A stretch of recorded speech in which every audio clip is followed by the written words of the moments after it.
ఈ రోజు మనం చూస్తే ఇంటర్నేషనల్ డే ఆఫ్ యోగా 2014 డిసెంబర్లో యునైటెడ్ నేషన్ జనరల్ అసెంబ్లీ ఆమోదించి ప్రపంచం అంతా జరపాలని నిర్ణయం తీసుకునే పరిస్థితి తీసుకొచ్చారు.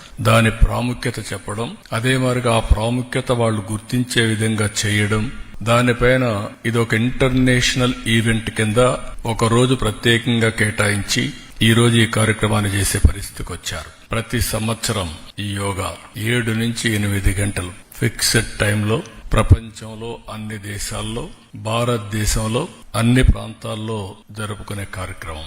ఈ కార్యక్రమం ఈ సంవత్సరం theme of this year yoga for one earth one health. ఇది చాలా మనందరికి కూడా ప్రతి ఒక్క వ్యక్తికి సంబంధించిన విషయం.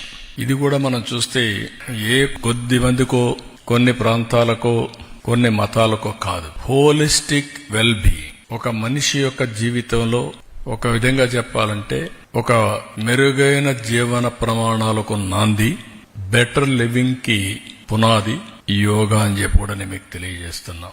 అందరి జీవితాల్లో యోగా అనేది ఒక పార్ట్ ఆఫ్ అవర్ లైఫ్ కావాలి. ఈరోజు అందరూ టెన్షన్ లో, స్ట్రెస్ తో ఈ యొక్క కాంపిటేటివ్ వరల్డ్ లో పరిగెత్తున్నాం. టెక్నాలజీ వల్ల ఇంకా ఈ టెన్షన్ పెరుగుతా ఉంది, స్ట్రెస్ పెరుగుతా ఉంది, లైఫ్ మెకానికల్ గా అయిపోతా ఉంది, రిలాక్సేషన్ లేని పరిస్థితులు వస్తున్నాయి. అన్ని ఉన్నా కూడా ఎక్కడో లోటు, ఆ లోటే ఈ స్ట్రెస్. అందుకనే ఈరోజు వీటికన్నిటికీ పరిష్కార మార్గం హీలింగ్ ఫ్యాక్టర్ యోగా.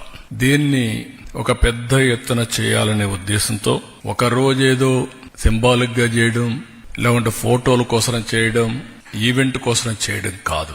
ఇది ప్రతి ఒక్కరిలో ప్రగాఢమైనటువంటి మార్పు తీసుకొచ్చే విధంగా, వాళ్ళ జీవన శైలిలో భాగంగా ఉండేట్టుగా, అంటే it is a part of their life. దీన్ని మనం ముందుకు తీసుకుపోవాల్సిన అవసరం ఉంది.